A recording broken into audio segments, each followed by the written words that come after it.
بسم الله الرحمن الرحيم. سيكون موضوع الحلقة في بيان بعض أو قسم من أسرار سورة الفاتحة التي يقرأها المسلم في كل ركعة من ركعات الصلاة، ولا يقل ذلك عن 17 مرة في الأقل في اليوم الواحد. كلنا يحفظ سورة الفاتحة. أعوذ بالله من الشيطان الرجيم. بسم الله الرحمن الرحيم. الحمد لله رب العالمين، الرحمن الرحيم، مالك يوم الدين، إياك نعبد وإياك نستعين، اهدنا الصراط المستقيم، صراط الذين أنعمت عليهم غير المغضوب عليهم ولا الضالين.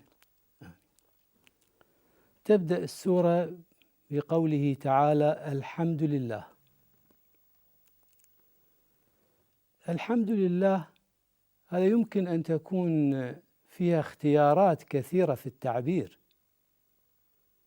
يعني ممكن أن تختار كلمة غير الحمد، ممكن مثلا نقول المدح، ممكن نقول الشكر، ممكن التعبير هو كله ممكن يصاغ بصورة أخرى، ممكن بدل أن نقول الحمد لله نأتي بالفعل ونقول أحمد الله أو نحمد الله، وبدل يمكن أن يقال بدل الرفع أن يقال الحمد بالنصب فيقال الحمد لله، كما يمكن أن يقال حمدا لله يعني من دون ال، ممكن أن يقال إن الحمد لله، ممكن أن يقدم الجار والمجرور يقال لله الحمد. هنالك اختيارات، فما سبب اختيار هذا التعبير على غيره من الاختيارات في هذه السورة؟ الحمد كما يقال هو الثناء على الجميل من نعمة وغيرها مع المحبة والإجلال. الثناء على الجميل يعني على الشيء المستحسن الحسن من نعمة وغيرها، يعني سواء هناك من أسدى إليك نعمة أو لم يسدي، مع المحبة والإجلال، وهذا سواء يكون على الصفات الذاتية، يعني كأن يمدح على العلم أو على الصبر أو على القدرة أو على الحلم، ويمكن أن يكون أيضا على الأفعال كالعطاء. ولا يكون الحمد إلا للحي العاقل، لا نستعمل الحمد، لا نحمد إلا الحي العاقل. هنالك سؤال قد يقول: لماذا لم يستعمل المدح؟ يعني بدل الحمد المدح. المدح قد يكون للحي وقد يكون للجمادات، يعني ممكن أن تقول فلان عنده بضاعة ممدوحة تحمد البضاعة عليه، أي شيء قد تمدحه يعني. ولو رجعنا إلى الكتب نلاحظ بعض الكتب تقول تضع باب في مدح الديك وفي مدح اللؤلؤ وفي مدح كذا وفي مدح كذا، في مدح الطول وفي مدح القصر وفي مدح سعة العين وما إلى ذلك. فالمدح لا يختص بالأحياء، يمكن أن يمدح الحي ويمكن أن يمدح الحيوان ويمكن أن يمدح الجماد، بينما الحمد لا مختص بالأحياء. وأيضا هم ذكروا قالوا: لماذا لم يستعمل هنا الشكر؟ القرآن استعمل الشكر في مواضع عديدة من الكتاب العزيز، فلماذا لم يستعمل هنا الشكر؟ الفرق بين الحمد والشكر أن الشكر يقال في النعمة الواصلة إليك، يعني إذا كان هنالك من أسدى إليك نعمة وعمل لك معروفا قد تشكره على ذلك. لا يشكر المرء على أو أي شخص على الصفات الذاتية، يعني لا يشكر الشخص على علمه، ولا يشكر على قدرته، ولا يشكر على صبره، لا يشكر على ذلك، وإنما يشكر على ما يعطيه من النعم. ولذلك نلاحظ في القرآن الكريم يعني كثيرا ما إذا ذكر النعمة هو ذكر معها الشكر. يعني مثلا هو قال وجعل لكم السمع والأبصار والأفئدة، مرة يقول لعلكم تشكرون، مرة يقول قليلا ما تشكرون، يعني بمقابل الشكر. وفي الكتاب العزيز ربي أوزعني أن أشكر نعمتك التي أنعمت علي. وقال ورزقكم من الطيبات لعلكم تشكرون، وقال وليتم نعمته عليكم لعلكم تشكرون. إذن الشكر يقال بمقابل الفعل الذي أو النعمة التي يسديها الآخر إليك. فالمدح قد يكون للجماد، الشكر قد يكون يعني للشكر على النعمة الواصلة إليك، أما الحمد فهو أعم، يعني قد يكون على النعم الواصلة، على العطاء، وقد يكون على الصفات الذاتية. فلذلك هنا الحمد أولى من الشكر وأعم من الشكر طبعا، وأيضا هو أفضل من المدح لأنه مختص بالحي العاقل. لاحظ هنا قال الحمد لله. الحمد لله هكذا قالها بالمبتدأ والخبر، ولم يقل مثلا أحمد الله أو نحمد الله. الحمد لله هذا مصدر مطلق من الفاعل ومطلق من الزمن، يعني يعني غير مقيد بفاعل معين. الحمد، عندما تقول الحمد ليس مقيدا بفاعل معين، لكن لو قلت أحمد الله هذا مقيد بالمتكلم. لو قال نحمد الله هذا مقيد بالمتكلمين، يعني وقصارى ما يستطيع الإنسان أن يحمد هو قليل بالنسبة لما يستحقه ربنا سبحانه وتعالى. أو حتى لو هناك جماعة من المتكلمين حمدوا الله فهو أقل مما يستحقه ربنا سبحانه وتعالى. إذن أحمد الله هذا مقيد بفاعل معين هو المتكلم، نحمد الله والمتكلمين. الحمد لله هذا مطلق، سواء كان هنالك من يحمده أم لم يكن، هو مستحق للحمد بذاته، سواء كان هنالك فاعل للمدح أم لم يكن. فإذا الحمد لله هي أوسع من أحمد الله. هذا من ناحية. من ناحية أخرى إذا قلت أحمد الله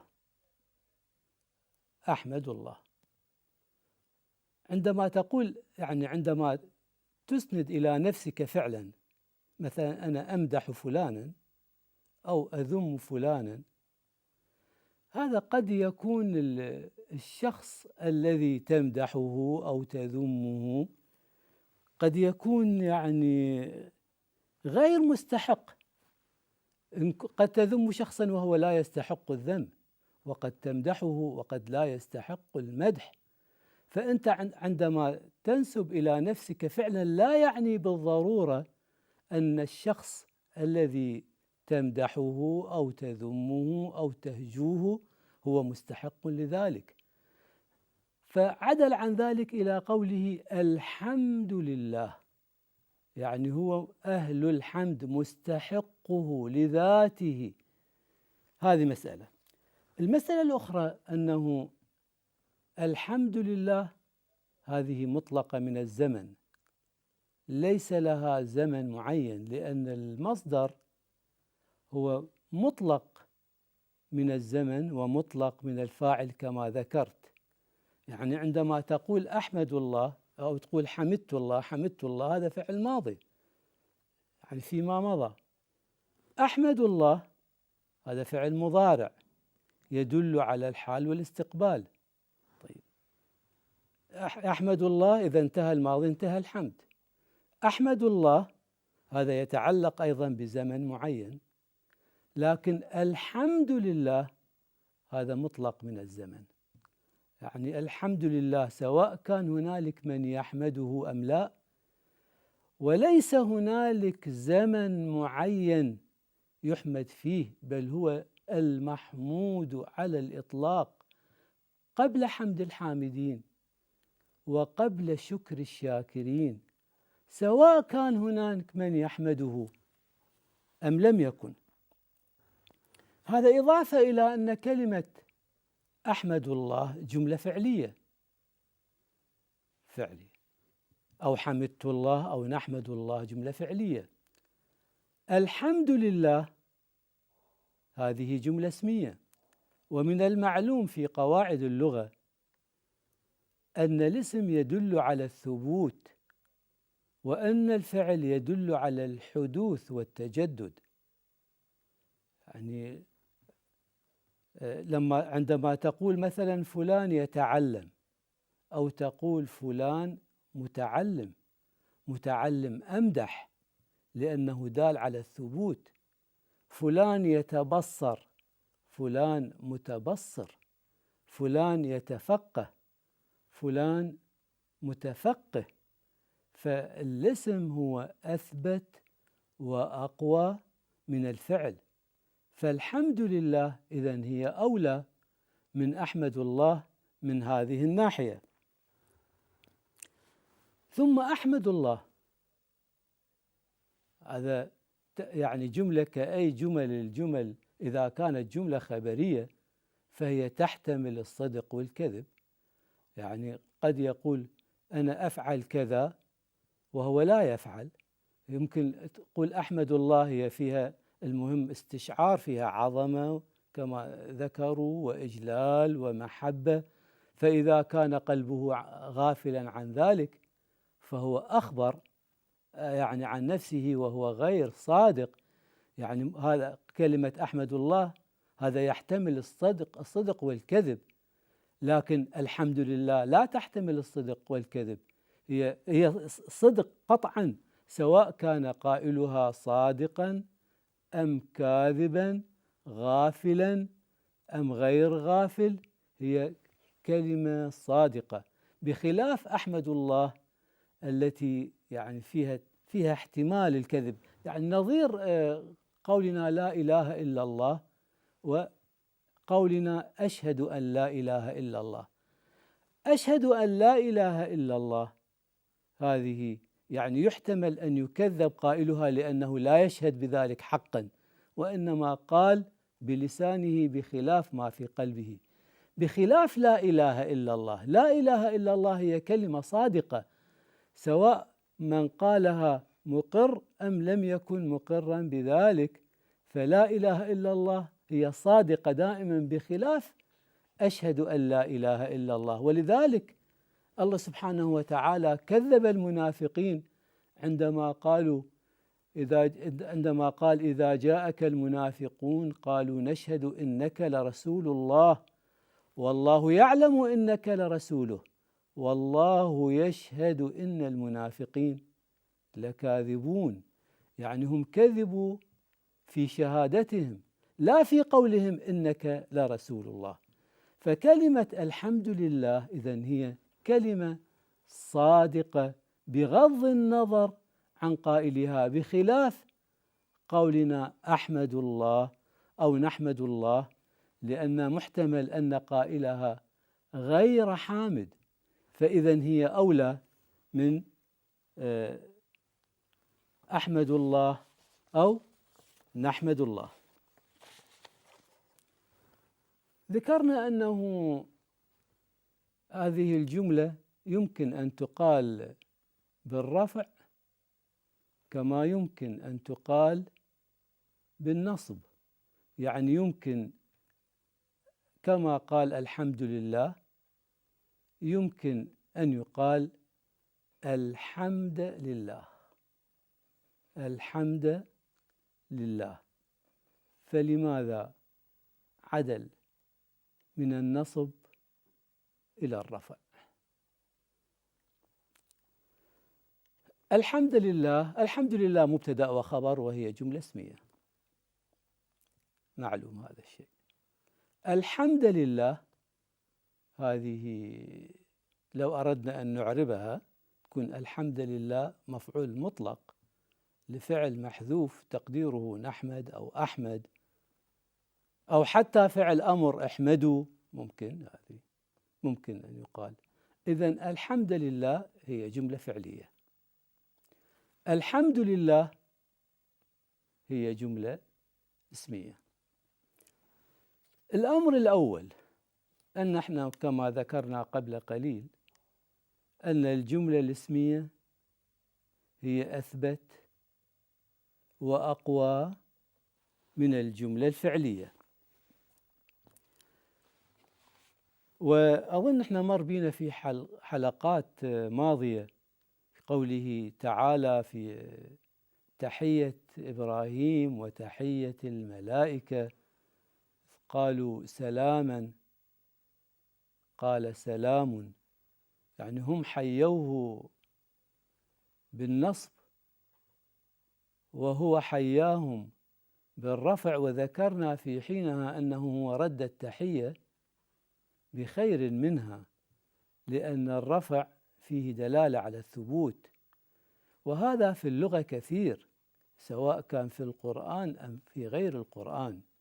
يعني هنالك فرق عندما تقال الجملة بالنصب أو تقال بالرفع. مثلا على سبيل المثال قال تعالى فإذا لقيتم الذين كفروا فضرب الرقاب، فضرب قالها بالنصب، فضرب الرقاب بالنصب. لكن قال الطلاق مرتان فإمساك بمعروف أو تسريح بإحسان، قالها بالرفع. لماذا؟ لأن فإذا لقيتم الذين كفروا فضرب الرقاب هذا موقوت بالمعركة، والمعركة قطعا هي ليست ثابتة، هي تنتهي. قال فجاءها بالنصب، جاءها بالجملة الفعلية. لكن الطلاق مرتان ثم تأتي الطلقة الثالثة التي هي دائمة تأبيدية، قال فإمساك بمعروف أو تسريح بإحسان. يعني هو قال بالرفع للدلالة، يعني في الأمر الثابت قالها بالرفع، في الأمر الموقوت قالها بالنصب. مثل ويل لكل همزة لمزة، هو قالها بالرفع للدلالة. لماذا؟ للدلالة على الدعاء عليهم بالهلاك الدائم الثابت غير المنقطع. لو قال ويلا، لو قال ويلا هكذا كان تكون بالنصب، والدعاء عليهم ليس بالهلاك الثابت الدائم. ولذلك لاحظ قال في آخر السورة قال إنها عليهم مؤصدة في عمد ممددة. هذه تتناسب مع الرفع ولا تتناسب مع النصب، وهذا كما ذكرت في اللغة وفي القرآن كثير. يعني ولو أردنا أن نلاحظ هذه المسألة، هي حقيقة جديرة بالملاحظة، أنه يعني نلاحظ الرفع والنصب، لأن هذا ينفعنا في معرفة كثير من الأساليب في اللغة أو في القرآن الكريم. يعني عندما نلاحظ الكلمة هي وضعت بالنصب هي لها دلالة غير وضعها بالرفع. يعني على سبيل المثال، مثلا عندما نقول محمد سيرا، محمد سير، احنا عندنا حقيقة يعني شبيهة بهذا خط بياني، عندنا 3 تعبيرات يعني لا دخل في أصل هذا التعبير حتى نفهم اللغة ووضعها.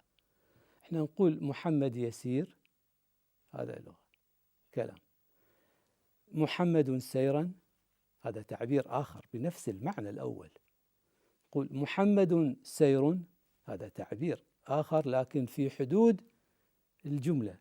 لكن ما الفرق بينها؟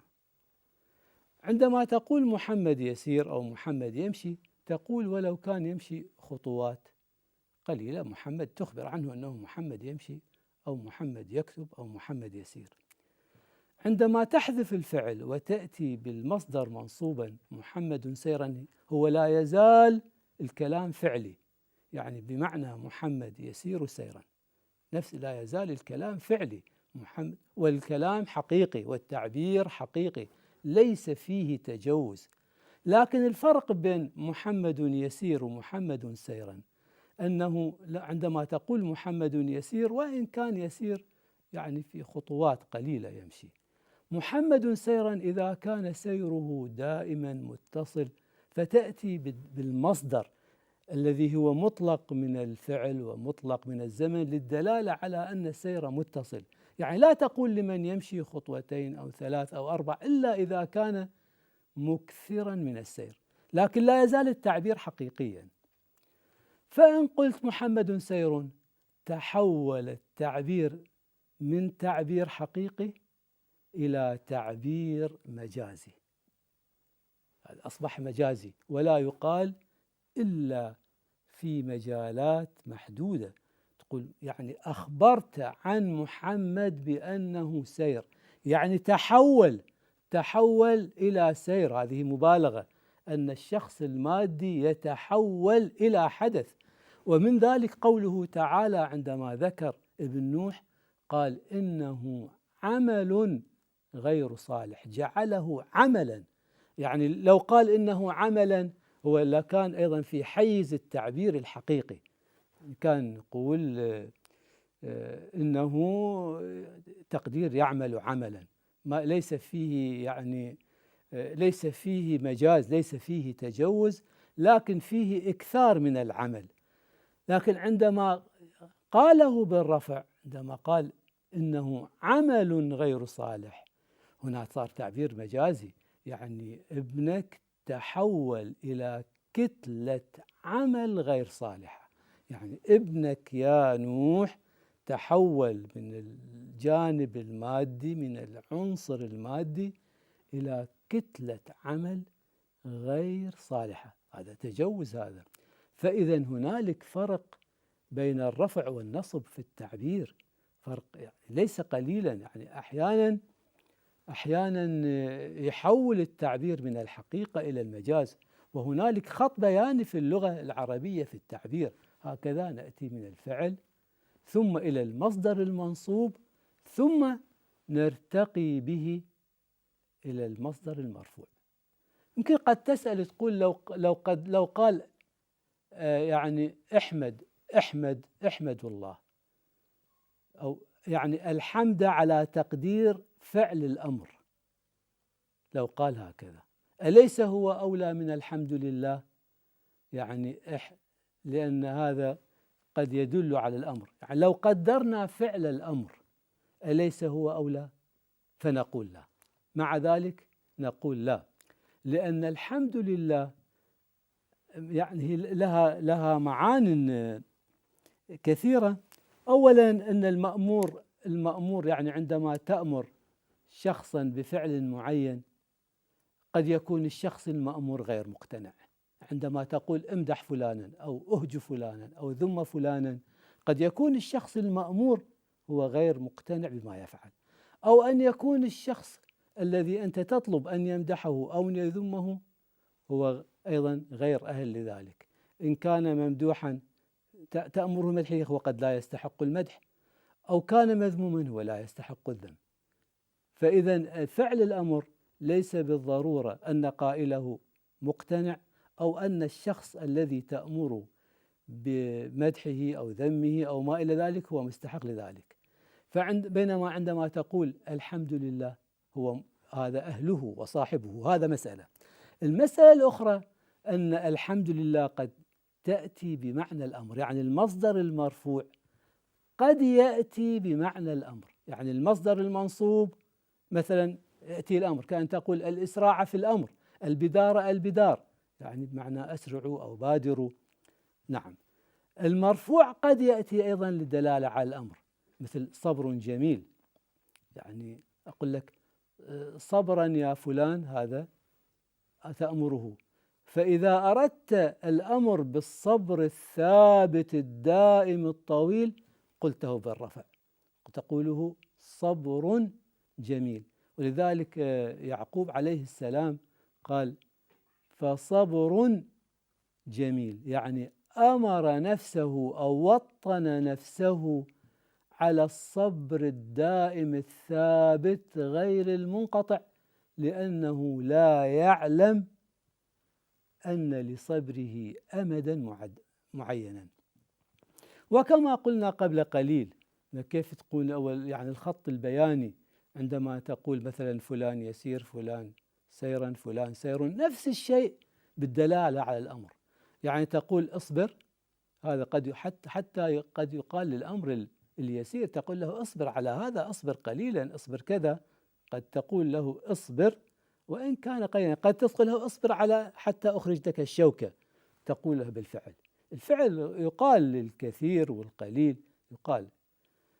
فإذا أردت ما هو أطول صبرا تقول له صبرا، تأمره بالمصدر المنصوب إذا ما يحتاج إلى صبر أطول.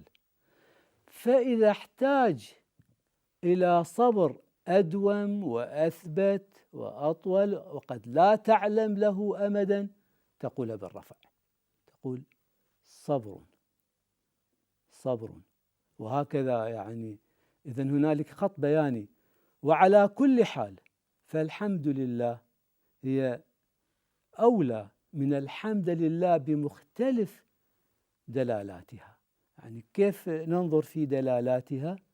فالحمد لله هي في دلالتها على الثبوت وما إلى ذلك وعلى الدوام وما كلها، هي في كل حالاتها أولى من الحمد لله بالنصب.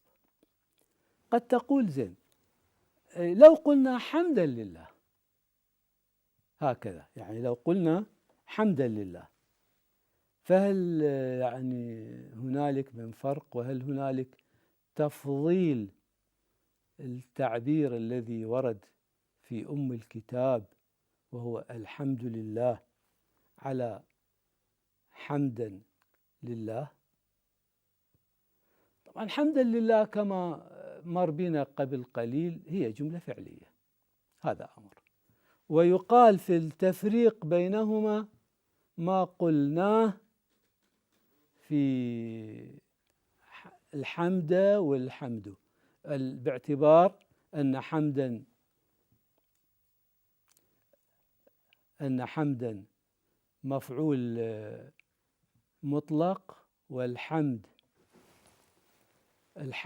هي مرفوعة فهي أولى. لكن هنالك أمر أن الحمد معرفة بأل، وحمدا نكرة، وأل في اللغة لها أكثر من معنى دلالة. قد تكون للعهدية، يعني الحمد المعهود بينكم المعروف هو لله. وقد تكون ومنه العهدية، أو يعني مثل شلون إن لقد رضي الله عن المؤمنين إذ يبايعونك تحت الشجرة، الشجرة معهودة معلومة للمخاطبين. أو مثلا إذ أخرجه الذين كفروا ثاني اثنين إذ هما في الغار، والغار معهود. إذن قد تكون للعهد، وقد تكون لاستغراق الجنس كله، يعني تقول خلق الإنسان من طين. اختلف المفسرون، قسم يقول هي للعهد يعني الحمد المعهود هو لله، قسم قال هي لاستغراق الجنس كله بدليل قوله صلى الله عليه وسلم والحمد كله إليك أو لك الحمد كله. والحقيقة هي هنا أفادت المعنيين، جاء يسموه الاتساع في المعنى. الحمد المعهود المعروف كله لله سبحانه وتعالى، أفادت أن الحمد المعهود على سبيل الاستغراق لله سبحانه وتعالى، وهذه لا تفيده حمدا لله. والسلام عليكم ورحمة الله وبركاته.